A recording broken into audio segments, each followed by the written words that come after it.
Welcome to my new video series. It's going to be a chill playthrough of All the Mod 6. I'm very excited to try out this mod pack in single player, and I'm familiar with some of the more basic mods. I have okay basic mechanics of the game, and I really enjoy it a lot. This video is going to be edited in post with my voice recorded after. I wanted to streamline an early progression because, in my opinion, this part's kind of boring.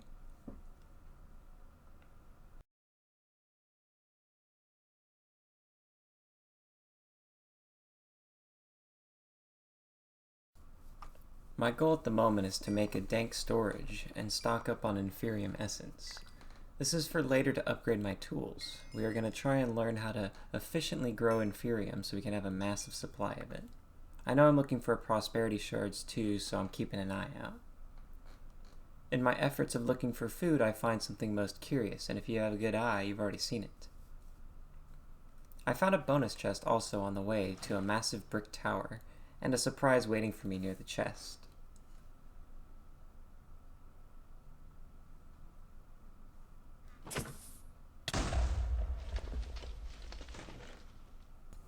Walking up to it, I remember they have generous amounts of loot in these dungeons. I have absolutely nothing to defend myself with at this point, but I figured why not try and loot it so that I can loot deeper in the dungeons.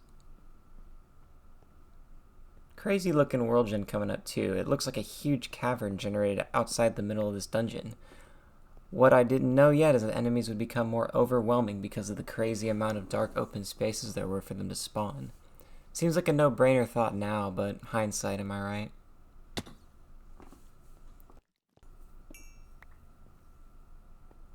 Still looking for Inferium Essence and Prosperity Shards, but I'm getting a little distracted by the skeleton noises. They become a little more intense, so I begin to start looking. And it looks like I found a deeper part of the dungeon right down here. Immediately I see an enchanted armor skeleton peering into my soul, so I take cover and reassess the situation.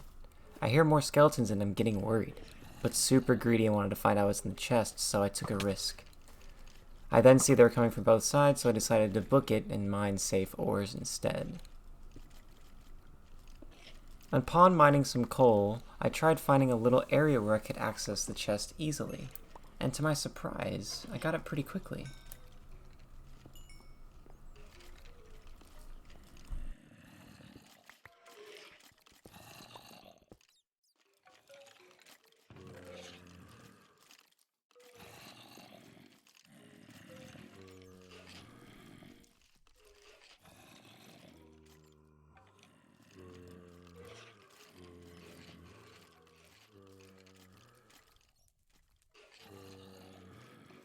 After successfully looting the chest, I move back to the cavern part of the dungeon. I get interrupted mining some prosperity shards by a skeleton with armor on. So I get to looting some of the easy chests in the dungeon. This world gen is so weird and difficult to deal with. I spent about an hour down here.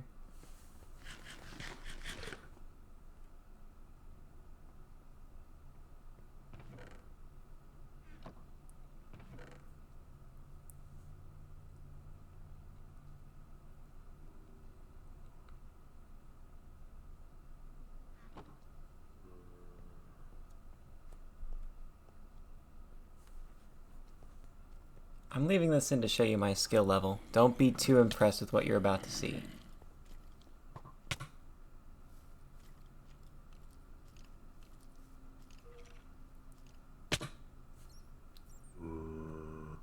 After getting my grave and going back to the original cavern part of the dungeon, I find a chest that has some pretty good loot in it.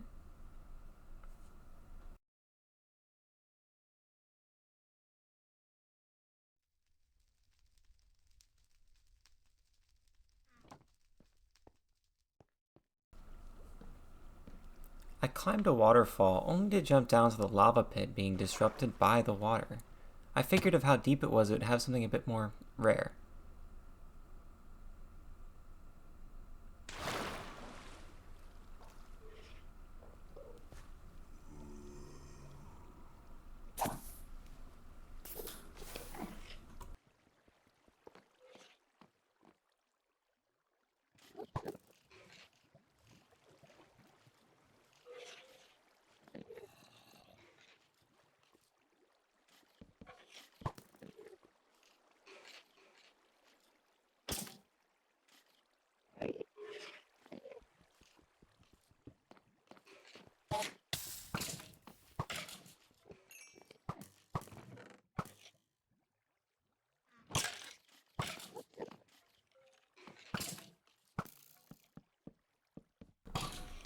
finally got lucky with this little mishap. The skeletons started firing at each other, allowing me to loot both of these chests relatively easily.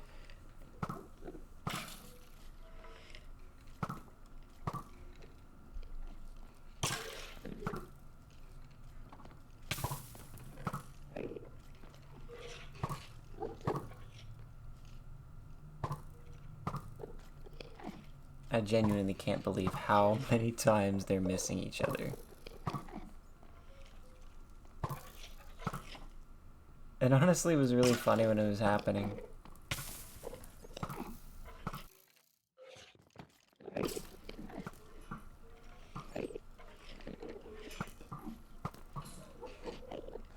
I don't know what happened there fully, but I think the diamonds were getting pulled by a magnet enchantment. I hate to put two skill montages in the middle of a video, but you guys gotta see how good I am at this game.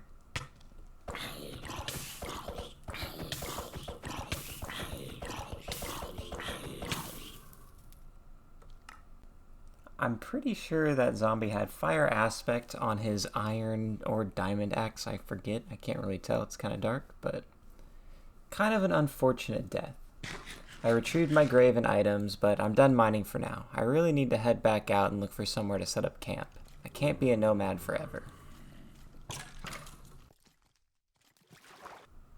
I found where I wanted to live, right here on this nice quiet pond. It is where I will set up my humble abode.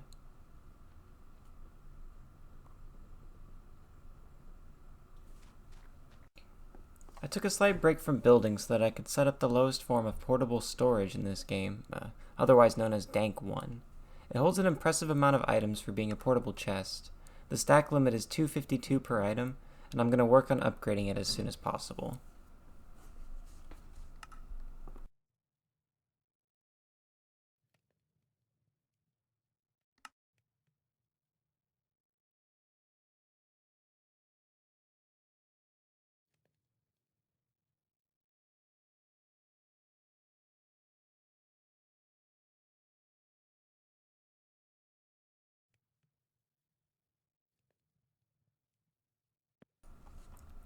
I went ahead and let the rest of my iron that I mined get smelted, then I built the rest of my armor because now I can afford it.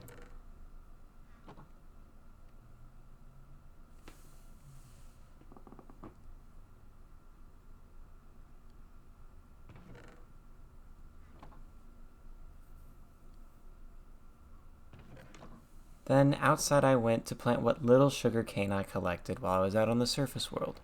Oh, and before this I built a roof on the old house. I also set up a little waypoint so that I don't lose where I keep all of my garbage here at home.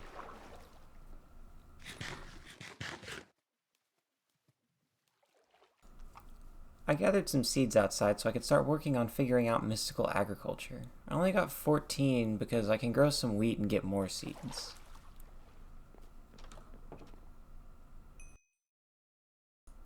I went ahead and made an Inferium sword too because I had a pretty good amount and I figured it would be useful. I didn't want to lose the enchantments, so I made another diamond sword. I did some exploring on a way I haven't been before and came across a village, so I ransacked the entire thing. Also, side note, I did not realize villagers spawned with supercharged creepers. To my absolute luck, one of them dropped a very rare item. One that only drops from supercharged creepers, called Eye of the Storm. This will come in handy later.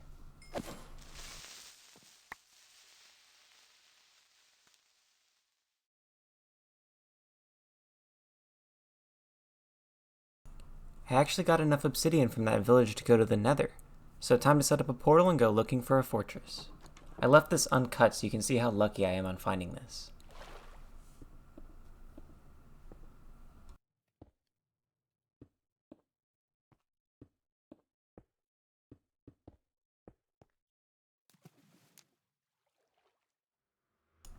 With this newly acquired flint and steel, I'm going to get rid of some items that I don't really need in my inventory.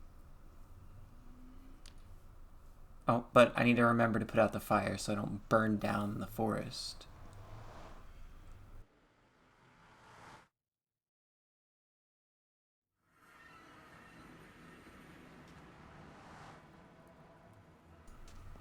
That's right. Immediately upon entering the Nether, I found the fortress. So I don't even have to look for blazes anymore. They're just right at my fingertips.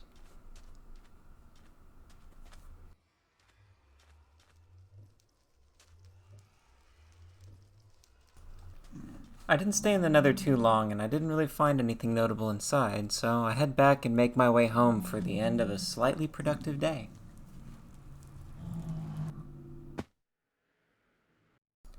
As I do one last item dump into this chest, that's going to be the end for this video.